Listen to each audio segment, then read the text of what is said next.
திருப்பரங்குன்றம் மலை உச்சியில் உள்ள தூணில் கார்த்திகை தீபம் ஏற்ற அனுமதி அளித்து தனி நீதிபதி பிறப்பித்த உத்தரவு செல்லும் என்றும், கலெக்டர் மேற்பார்வையில் கோயில் நிர்வாகம் தீபத்தூணில் தீபமேற்ற வேண்டும் என்றும் நீதிபதிகள் உத்தரவிட்டனர். திருப்பரங்குன்றம் தீப விவகாரத்தில் தமிழக அரசின் மேல்முறையீட்டு மனுவை சென்னை உயர்நீதிமன்ற மதுரை கிளை தள்ளுபடி செய்துள்ளது.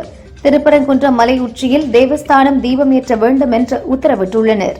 திருப்பரங்குன்றம் மலையில் உள்ள தீபத்தூணில் தீபம் ஏற்றும் போது பொதுமக்களை அனுமதிக்கக்கூடாது. தீபம் ஏற்றும் போது யாரை அனுமதிக்கலாம் என போலீசார், தொல்லியல் துறை, தேவஸ்தானம் முடிவு செய்யலாம் என ஹைகோர்ட் மதுரை கிளை உத்தரவிட்டுள்ளது. முடிந்தால் என்னை கைது செய்யுங்கள், உங்களுக்காக காத்துக் கொண்டிருக்கிறேன் என்ற கொலம்பியா அதிபர் குஸ்டாவோ பெட்ரோ சவால் விடுத்துள்ளார்.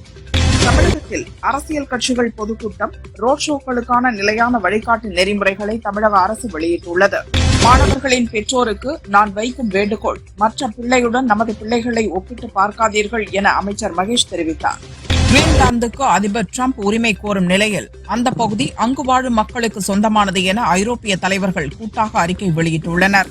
ஈரானில் தற்போது நிலைமை கட்டுக்குள் உள்ளது. இந்திய குடிமக்களுக்கு எந்த அச்சுறுத்தலும் இல்லை என ஈரானிய தூதர் முகமது பதாலி தெரிவித்தார்.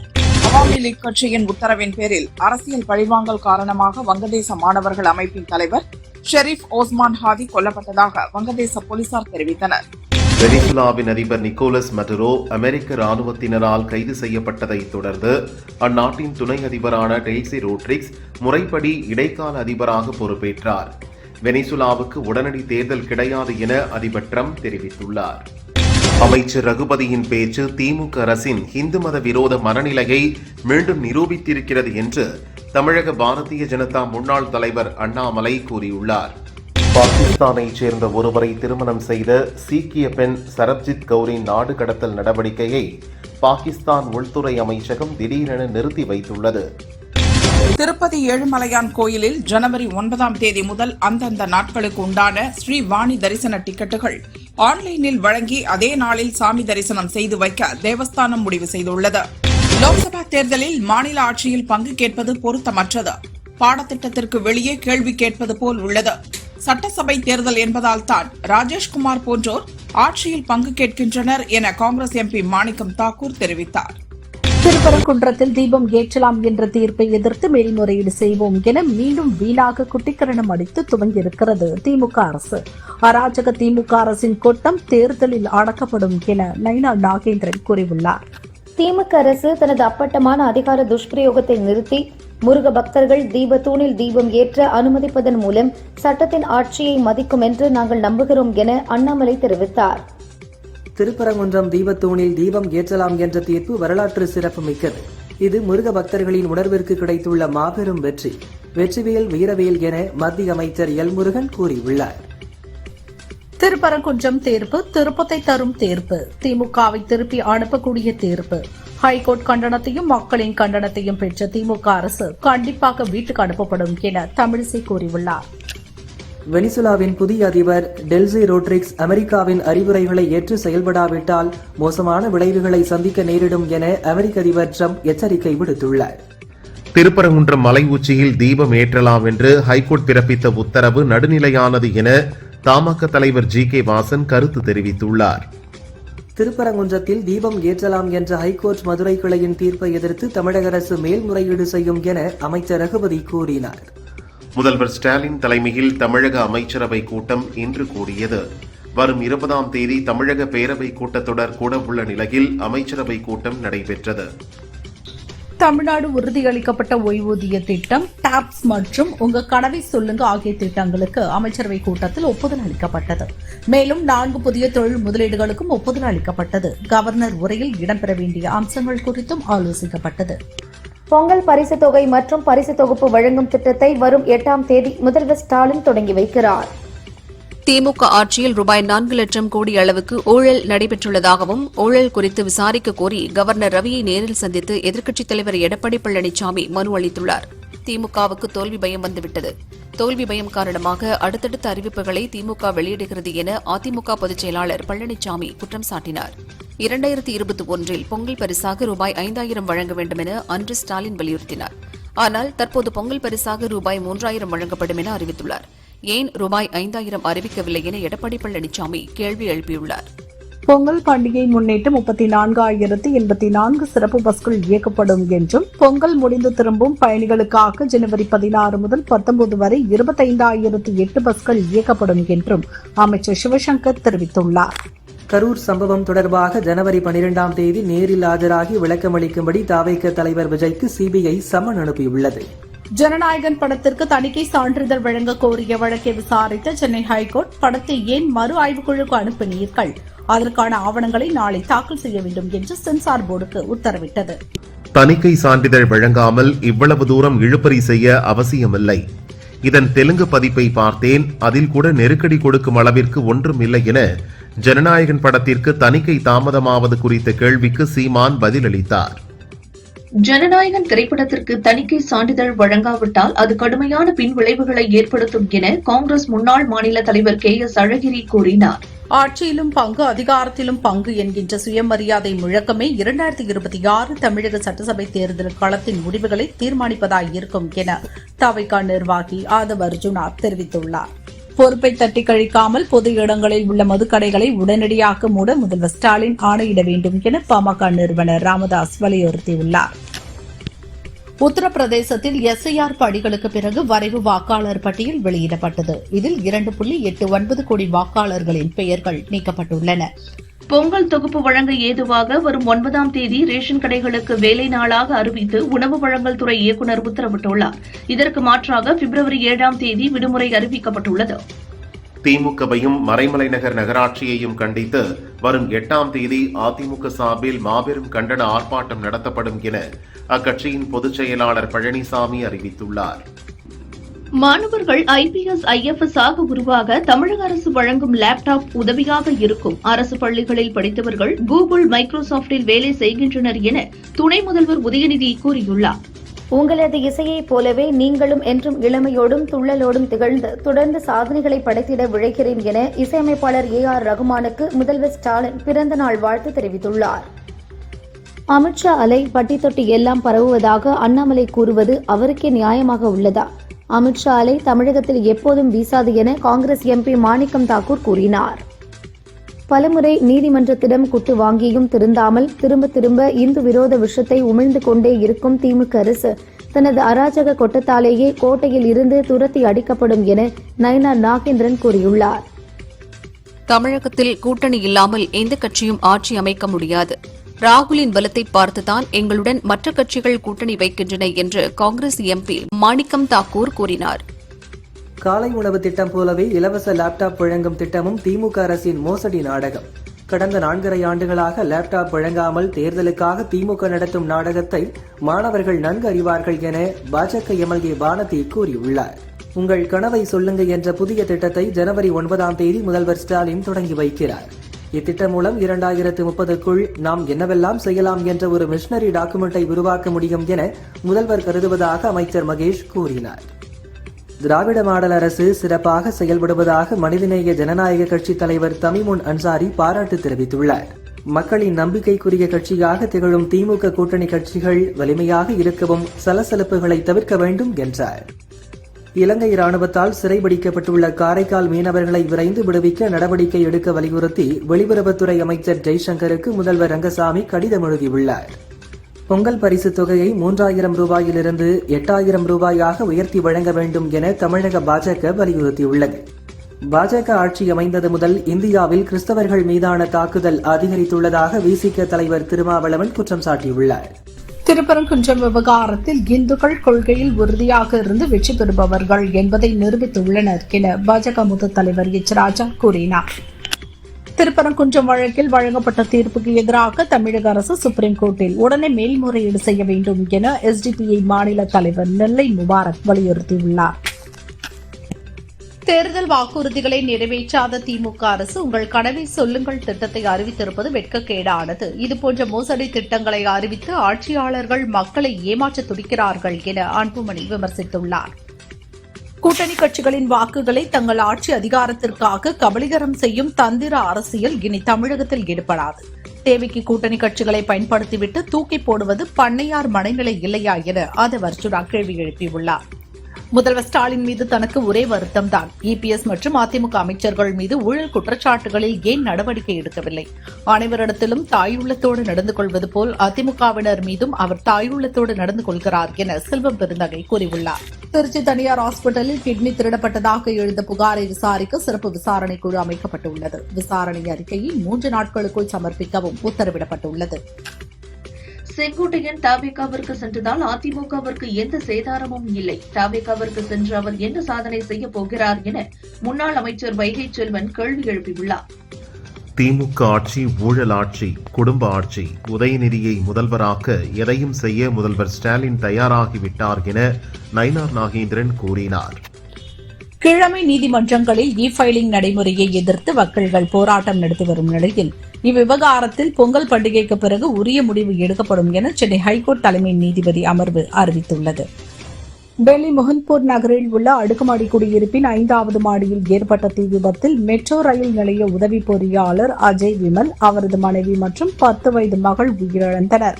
மின்கசிவு காரணமாக விபத்து ஏற்பட்டதாக முதற்கட்ட விசாரணையில் தெரியவந்துள்ளது. கர்நாடகாவை அதிக நாட்கள் ஆட்சி செய்த முதல்வர் என்ற சாதனையை சித்தராமையா படைத்துள்ளார். இதன் மூலம் முன்னாள் முதல்வர் தேவராஜ் அர்ஜின் சாதனையை அவர் முறியடித்துள்ளார்.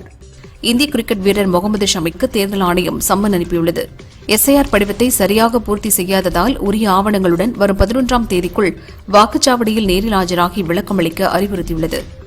வயது முதிர்வு மற்றும் உடல்நலக் குறைவு காரணமாக பிரபல மலையாள நடிகர் புன்னப்ரா அப்பச்சன் காலமானார். அவருக்கு வயது 77. இவரது மறைவுக்கு கேரள முதல்வர் பினராயி விஜயன் மற்றும் திரையுலகினர் இரங்கல் தெரிவித்தனர். டிரம்பின் ஆதரவாளராக இருக்கும் பிரதமர் மோடியால் இந்திய ஜனநாயகம் மற்றும் பாரதிய ஜனதாவிற்கும் ஆபத்து ஏற்படும் என சுப்பிரமணிய சுவாமி தெரிவித்துள்ளார். உடல்நலக் குறைவால் காங்கிரஸ் தலைவர் சோனியா டெல்லியில் உள்ள கங்காராம் மருத்துவமனையில் அனுமதிக்கப்பட்டுள்ளார். நுரையீரல் தொடர்பான சோதனைகள் மற்றும் சிகிச்சைக்காக அவர் அனுமதிக்கப்பட்டிருப்பதாக தகவல் வெளியாகியுள்ளது. விமானங்களில் செல்போன்களுக்கு சார்ஜ் போட பவர் பேங்க் பயன்படுத்த மத்திய அரசு தடை விதித்துள்ளது. பவர் பேங்குகளால் சில சமயங்களில் தீப்பிடிக்கும் நிகழ்வுகள் நடைபெறுவதால் நடவடிக்கை எடுக்கப்பட்டதாக கூறப்படுகிறது. முன்னாள் மத்திய அமைச்சரும் காங்கிரஸ் தலைவருமான சுரேஷ் கல்மாடி வயது முதிர்வு காரணமாக புனேவில் உள்ள தீனநாத் மங்கேஷ்கர் மருத்துவமனையில் சிகிச்சை பெற்று வந்த நிலையில் காலமானார். தேனியில் சங்கடகர சதுர்த்தியை முன்னிட்டு ஸ்ரீ சிவசக்தி விநாயகர் கோயிலில் விநாயகருக்கு சிறப்பு அபிஷேக அலங்கார ஆராதனை நடந்தது.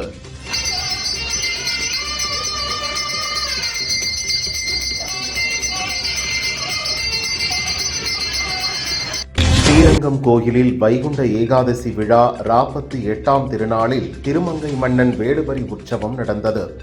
நம்பெருமாள் தங்க குதிரை வாகனத்தில் எழுந்தருளினார்.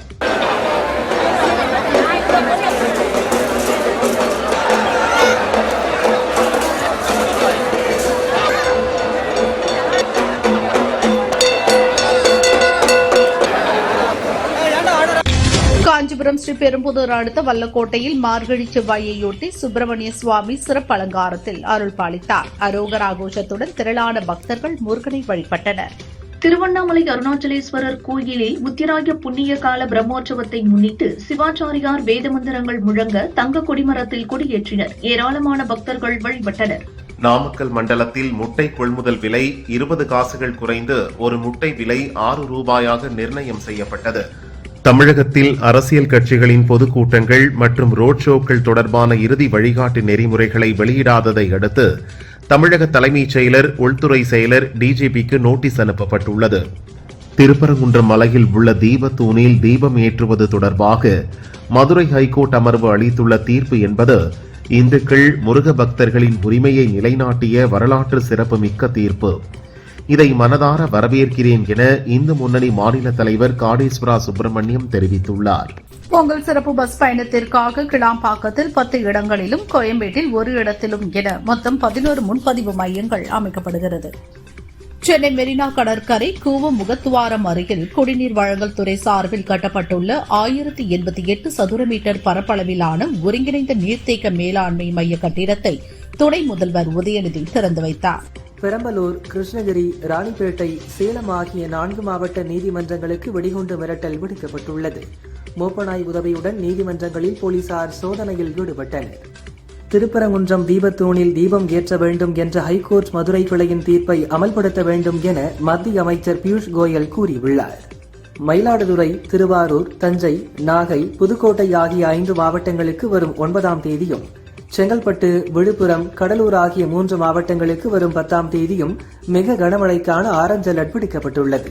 சென்னை நந்தனம் YMCA மைதானத்தில் நாளை மறுநாள் தொடங்கும் 49வது புத்தக கண்காட்சிக்கு வரும் வாசகர்களுக்கு அனுமதி இலவசம் என்று அறிவிக்கப்பட்டுள்ளது.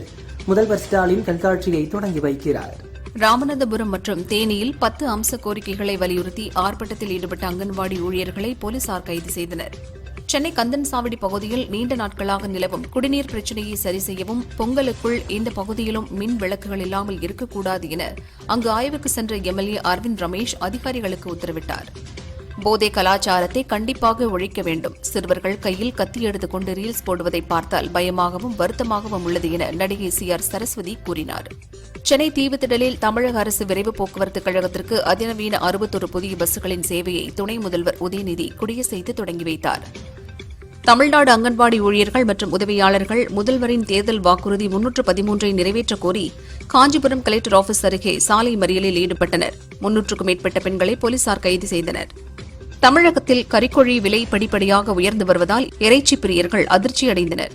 கறிக்கோழி வளர்ப்பு கூலி உயர்த்த வலியுறுத்தி உற்பத்தியாளர்கள் ஜனவரி 1 முதல் உற்பத்தியை நிறுத்தி போராட்டத்தில் ஈடுபட்டு வருவதால் வெளி மாநிலங்களிலிருந்து இறக்குமதி செய்யும் சூழ்நிலை உருவாகியுள்ளது. திருச்சி தொட்டியம் பகுதியில் 2 வீலர் மீது தனியார் பஸ் மோதிய விபத்தில் மாதேஸ்வரன் என்பவர் பலியானார். திருப்பரங்குன்றம் மலையில் தீபம் ஏற்றலாம் என 2 நீதிபதிகள் தீர்ப்பு வழங்கியதைத் தொடர்ந்து திருப்பரங்குன்றம் பெண்கள் இனிப்பு வழங்கி கொண்டாடினர். வெற்றிவேல் முருகனுக்கு அரோகரா என்றும் கோஷம் எழுப்பினர். புதுச்சேரி மின்துறையின் 100% பங்குகளை தனியாருக்கு விற்பனை செய்வதற்கான டெண்டர் ரத்து செய்யப்பட்டுள்ளது. நிர்வாக காரணங்களுக்காக டெண்டர் ரத்து செய்யப்பட்டுள்ளதாக மின்துறை தெரிவித்துள்ளது. சென்னை எழும்பூரில் கூவம் ஆற்றில் இறங்கி நேற்று போராட்டம் நடத்திய தூய்மை பணியாளர்கள் 538 பேர் மீதும் போலீசார் வழக்கு பதிவு செய்தனர். அரசு ஊழியர்களை பணி செய்ய விடாமல் தடுத்தல் உள்ளிட்ட 6 பிரிவுகளின் கீழ் வழக்கு பதிவு செய்யப்பட்டது. கோவை பீளமேடு பகுதி அருகே ஒரு வழி பாதையில் காரை தாறுமாறாக ஓட்டி சென்று 2 வீலர்கள் மற்றும் பக்கவாட்டு சுவர்கள் மீது மோதிய வாலிபரை பொதுமக்கள் பிடித்து தர்ம அடி கொடுத்து போலீசாரிடம் ஒப்படைத்தனர். சென்னையிலிருந்து ஜனவரி 13, 14 தென் மாவட்டங்களில் இருந்து ஜனவரி 17, 18 தேதிகளிலும் முன்பதிவில்லா ரயில்கள் இயக்கப்படுகிறது. பொங்கல் பண்டிகை சிறப்பு ரயில்கள் முன்பதிவு இருக்கைகள் நிரம்பிவிட்ட நிலையில் முன்பதிவில்லா சிறப்பு ரயில்களை இயக்க பயணிகள் கோரிக்கை விடுத்துள்ளனர். திருப்பூர் மாவட்டம் தாராபுரம் தாசவநாயக்கன்பட்டி அருகே முருக பக்தர்கள் சென்ற வேன் 2 வீலரில் சாலையை கடக்க முயன்ற 12ஆம் வகுப்பு மாணவி கோபிகா மீது கவிழ்ந்து விபத்துக்குள்ளானதில் அவர் பரிதாபமாக உயிரிழந்தார்.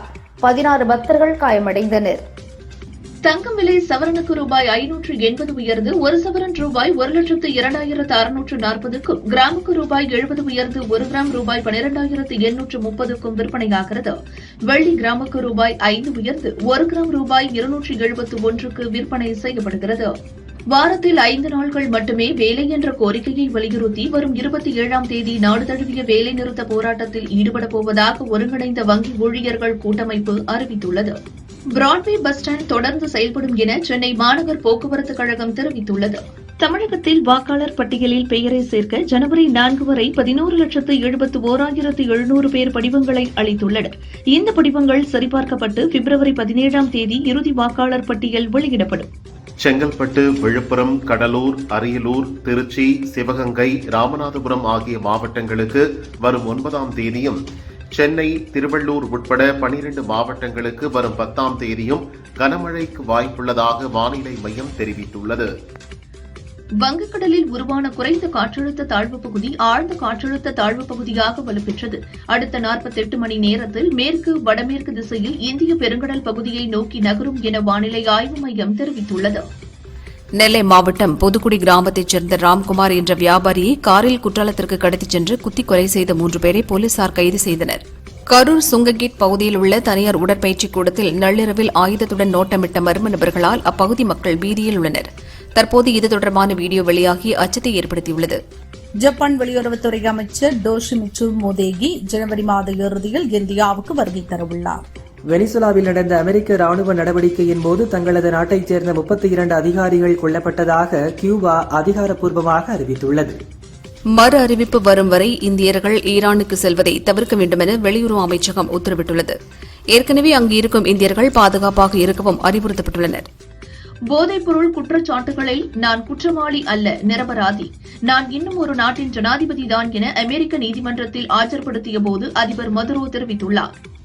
ஜப்பானின் ஷிமானே மாகாணத்தில் இன்று அதிகாலை 6.2 ரிக்டர் அளவில் சக்தி வாய்ந்த நிலநடுக்கம் ஏற்பட்டது.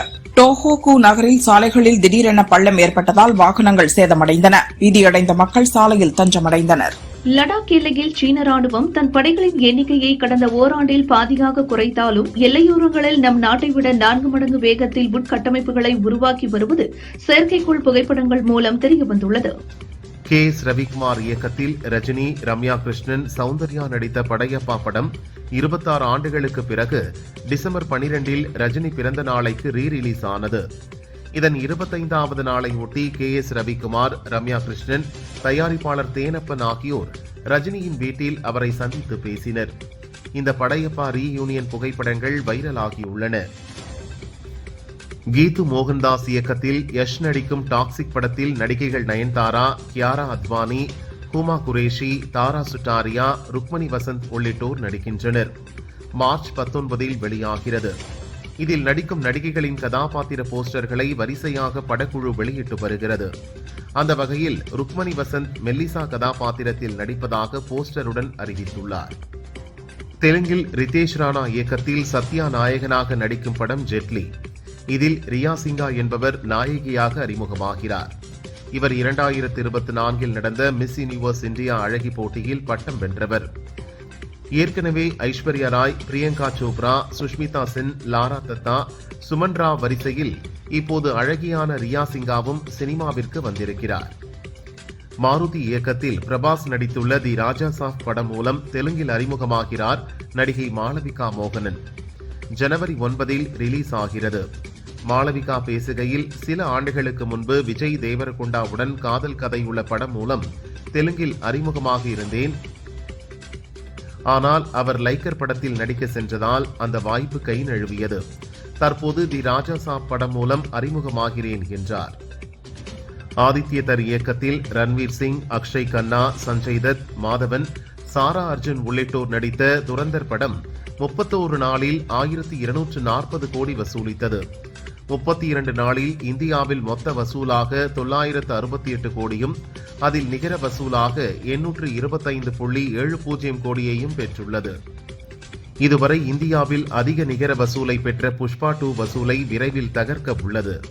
விஜய் சினிமாவை விட்டு விலகுவது பற்றி நடிகை குஷ்பு கூறுகையில், ஜனநாயகன் படம் தனது கடைசி படமாக விஜய் அறிவித்தது வருத்தமாகவும் அதிர்ச்சியாகவும் இருந்தது. அவருடைய பெரிய ரசிகை நான். விஜய் எனக்கு தம்பி போன்றவர். அவரின் புதிய பயணத்திற்கு வாழ்த்துகள் என்றார். பார்க்கிங் படத்தை இயக்கிய ராம்குமார் பாலகிருஷ்ணன் அடுத்து சிம்புவின் 49வது படத்தை இயக்குவதாக சொன்னார்கள். பின்னர் அது கைவிடப்பட்டதாகவும் ரஜினியின் 173வது படத்தை இயக்கப் போவதாகவும் செய்தி வெளியானது. ஆனால் ரஜினி 173 படத்தை சிபி சக்கரவர்த்தி இயக்குவதாக அறிவித்தனர். தற்போது சிவகார்த்திகேயனை வைத்து அடுத்த பட வேலைகளில் ஈடுபட முடிவு செய்துள்ளார் ராம்குமார் பாலகிருஷ்ணன். அவர் ஓகே சொன்னதும் அறிவிப்பு வெளியாகும்.